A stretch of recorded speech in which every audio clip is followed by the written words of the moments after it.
دیوانہ حب احمد ہوں، احسان ہے مجھ پر قسمت کا کہہ۔ یہ اماموں کے مابین بھی اگر اختلاف ہوا تو دلیل کس کو بنایا گیا؟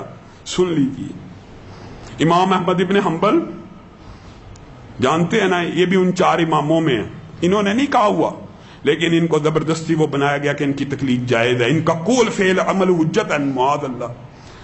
پھر دکھ کی بات ہے نا، بندہ دکھ میں کیا دیتا ہے، ویسے ختم نبوت کی بات کرتے ہو اور نبوت کے خصائص غیر نبی کے ساتھ خاص کرتے ہو۔ یہ نبی کا حق ہے، اللہ کی قسم صحابی سے بھی دلیل پوچھی جائے گی۔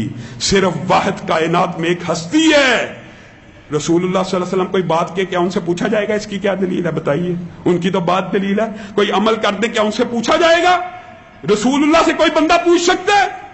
باقی ہر ہستی سے، ہر ذات سے دلیل پوچھی جائے گی، ایک ہی ہستی ہے جس کی ہر بات دلیل ہے، وہ محمد الرسول اللہ صلی اللہ علیہ وسلم ہے۔ امام احمد ابن حنبل نے اپنے استاد اسحاق بن راہوے کو پکڑا، کہا استاد جی آج آپ کو لے کے جانا ہے ایسے امام کے پاس جو روئے زمین میں حدیث کا سب سے بڑا عالم ہے۔ امام اسحاق ابن راہوی بہت بڑے محدث ہیں، اگر ان تینوں اماموں کا تذکرہ علیحدہ علیحدہ کیا جائے تو ان کی سیرت کے اندر بہت سی پہلو ہیں، انشاءاللہ کبھی وقت آیا اتنے بڑے امام کے حالات زندگی کا بھی تذکرہ کیا جائے گا۔ امام احمد ابن حنبل اپنے استاد کو کہتے ہیں میں نے آج آپ کو لے کے چلنا ہے اس صدی میں میری نظر میں جو سب سے بڑا حدیث کا عالم ہے اس کے پاس لے کے چلنا ہے۔ اسحاق بن راہوے مسکرانا شروع ہو جائے، شاگرد ہے، لائق ہے، فائق ہے، ذہین ہے، کہا احمد ابن حنبل لے چل۔ وہ ایک سادہ سے آدمی کے پاس لے کے چلے گئے، ایک سادہ سا آدمی کھڑا، امام اسحاق بن راہوے کہتے ہیں بالکل سادہ کپڑے، سادہ حلیہ۔ اچانک مجھے کہتے ہیں پتہ ہے آپ کس کے ساتھ کھڑے ہیں؟ میں نے کہا کس کے ساتھ کھڑے؟ کہا امام شافعی کے ساتھ کھڑے ہیں۔ امام احمد ابن حنبل کے استاد امام شافعی بھی ہیں، اسحاق بن راہوے بھی ہیں۔ کہا میں نے حدیث کا فقہ آپ سے بھی پڑھی، حدیث آپ سے بھی پڑھی، لیکن حدیث کا اس سے بڑا عالم اس دھرتی کے اوپر میرے علم میں نہیں ہے۔ امام شافعی کے بارے میں مخاطب ہو کہتے ہیں اب اسحاق بن راہوے، انہوں نے کہا محدث دوراں کھڑا ہے، کیوں نہ کوئی علمی فائدہ حاصل کیا جائے؟ پہلی میٹنگ ہے، پہلی ملاقات ہے، ملاقات ہو گئی، سوال شروع ہو گئے، جواب شروع ہو گئے، علم حاصل کرنا، چاہے وہ بھی استاد تھے، انہوں نے امام شافعی کے بارے میں سنا تھا، دیکھا نہیں تھا، آج دیکھ بھی لیا۔ دباغت کے حوالے سے بات شروع ہو گئی، مردہ جانور، اس کا حکم اور اس کی کھال کے استعمال کے بارے میں بات شروع ہو گئی۔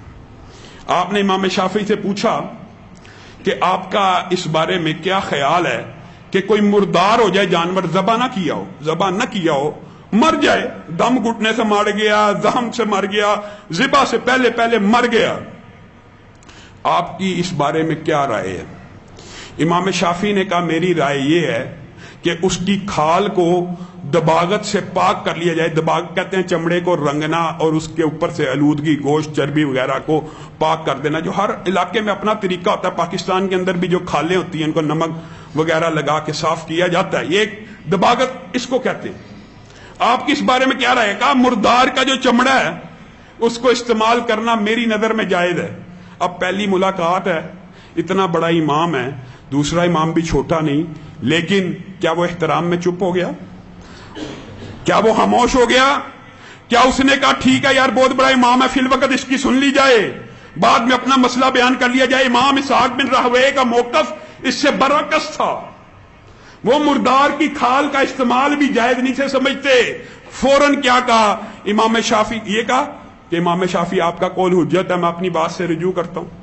کہا آپ نے یہ جو بات کی ہے، آپ نے یہ جو بات کی ہے، اس کی آپ کے پاس کیا دلیل ہے؟ رکیے، اگر صحابہ میں اختلاف ہو جائے وہ ایک دوسرے سے کیا کہتے ہیں؟ دلیل دیجئے۔ اماموں میں اختلاف ہو گیا، کتنے بڑے امام؟ امام احمد ابن حنبل، اسحاق بن راہوے اور امام شافعی۔ کیا امام شافعی کے قول کو شاگردوں نے حجت مان لیا؟ کیا اسحاق بن راہوے نے حجت مانا؟ کہا نہیں، بتائیے اس بات کی، یہ جو آپ نے فتویٰ جاری کیا، پہلی ملاقات ہے، احترام میں، آج کل کہا جاتا ہے احترام میں کسی کی مسجد چلے جاؤ، کوئی عالم آ جائے، جس طرح وہ عالم پڑھتا ہے اس طرح پڑھ لیا جائے. یہ سارے فلسفے باطل ہیں. پہلی ملاقات میں پوچھا جا رہا ہے آپ کے پاس اس بات کی کیا دلیل ہے؟ امام شافعی مسکرانا شروع ہو گئے. پتہ لگ گیا یہ سوال کرنے والا، اب بندہ کہتا ہے تو ان کو تکلیف ہوتی، کوئی جاہل نہیں ہے. اور اللہ معاف کرے، بات طلح ہے، لوگوں کو چبھ جاتی ہے. تقلید کی شرط خود لکھی ہے کہ تقلید کے لیے لازم ہے بندہ جاہل ہو. نعوذ باللہ، یعنی تقلید کے لیے لازم ہے بندہ جاہل ہو. یہاں پہ امام شافعی مسکرانا شروع ہو گیا. پتہ چل گیا بندہ مقلد نہیں ہے، بندہ دلیل مانگتا ہے. کہا نبی کریم صلی اللہ علیہ وسلم اپنے صحابہ کے ساتھ تھے، ایک بکری پڑی ہوئی تھی تو وہ مردار ہو چکی تھی. نبی کریم نے کہا تھا کیوں نہیں اس کی کھال کو دباغت سے پاک کر کے استعمال کر لیتے. دلیل آ گئی. دلیل کیا پیش کی گئی؟ عمل رسول کو دلیل پیش کر دیا گیا. اب امام شافعی سمجھ گئے کہ اسحاق بن راہوے کا موقف میرے سے مختلف ہے جو مجھ سے سوال جواب کر رہا ہے. اسحاق بن راہوے سے کہا آپ کا کیا موقف ہے؟ کہا میرا موقف ہے مردار کی کھال کو استعمال نہیں کیا جا سکتا. آپ کے پاس اس بات کی دلیل کیا ہے؟ کہا رسول اللہ صلی اللہ علیہ وسلم نے وفات سے کچھ عرصہ قبل کہہ دیا تھا کہ مردار کی کھال کو استعمال مت کیا جائے، اس کے گوشت کو، اس کی کسی چیز کو. امام شافعی مسکرانا شروع ہو جائے. فیصلہ بعد میں ہوگا کہ راجے کیا مرجو کیا، یہ فیصلہ بعد کا، لیکن دونوں سے دلیل مانگی گئی. ایک نے قول کی دلیل پیش کی، ایک نے عمل کی دلیل پیش کی جو اس بات کا بین ثبوت ہے. صحابہ بھی دلیل اگر مانتے تھے قول رسول امر رسول کو مانتے تھے، اور اگر ائمہ بھی دلیل مانتے تھے تو قول رسول اور امر رسول کو مانتے تھے. صرف دونوں نے اپنے اپنی بات کی دلیل پیش کر دی. امام شافعی مسکرانا شروع ہو گئے. کہا اسحاق بن راہوے آپ نے جو حدیث پیش کیا درست ہے، لیکن یہ مطلق ہے. مردار کی دو قسمیں ہیں.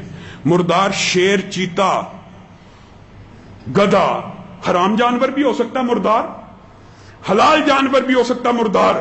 آپ نے جو قول پیش کیا وہ عام ہے، اس کے اندر مردار آ رہا ہے، حرام مردار، حلال مردار ظاہر ہو رہا ہے. لیکن یہ جو میں آپ کو مثال پیش کر رہا ہوں یہ مقید ہے، خاص ہے. یہاں پہ استثناء موجود ہے. رسول اللہ نے مردار کی کھال سے منع کیا اور خود بکری کی کھال کو استعمال کرنے کی اجازت دی. یہاں سے ایک بات نکلتی ہے کہ حلال جانوروں کی جو کھال ہے ان کو استعمال کیا جا سکتا ہے. جو حرام جانور مردار ہو جائیں وہ مردار ہونے کے بعد بھی ان کی کھال کو استعمال نہیں کیا جائے گا. اسحاق بن راہوے اڑ گئے، فوراً رجوع کر دیا. کہا امام شافعی آپ کی بات مجھے سمجھ آ گئی ہے کہ ان دو باتوں کے درمیان تطبیق کیسے دینی ہے. یہ بھی بات یاد رکھیے. آج بظاہر اس طرح کے جو معاملات میں نے آپ کے سامنے دو واقعات رکھے ہیں نا، اس کے بارے میں کیا کہا جاتا ہے؟ جی حدیثیں آپس میں ٹکراتی ہیں. حدیث آپس میں نہیں ٹکراتی، تیری عقل قرآن و سنت سے ٹکراتی ہے. قرآن اور حدیث آپس میں ٹکراتے ہیں، قرآن حدیث آپس میں نہیں ٹکراتے. تیری عقل دین اور شریعت سے ٹکراتی ہے. ان کے مابین تطبیق ہوتی ہے، ناسخ منسوخ ہوتا ہے. یہ علماء دین، یہ اتنے بڑے بڑے عالم جو گزرے ہیں، انہوں نے ساری زندگی انہی کاموں میں کھپا دی. اللہ کی قسم اگر یہ دین اور شریعت اللہ کے علاوہ کسی اور الہ کی طرف سے نازل ہوتی تو اس کے درمیان تضاد ہو سکتا تھا، لیکن یہ اللہ وحدہ لا شریک کی طرف سے نازل کرتا ہے. اس کے مابین تیری عقل کے اندر بعض باتوں میں اختلاف ہو سکتا ہے، حقیقت میں اختلاف ہے ہی نہیں. حقیقت میں اختلاف نہیں ہے. اللہ رب العزت جو کہا گیا، جو سنا گیا، اس کو سمجھنے کی توفیق عنایت فرمائے. کفار مسلط ہم پہ ہوئے، اسلام سے جب ہم دور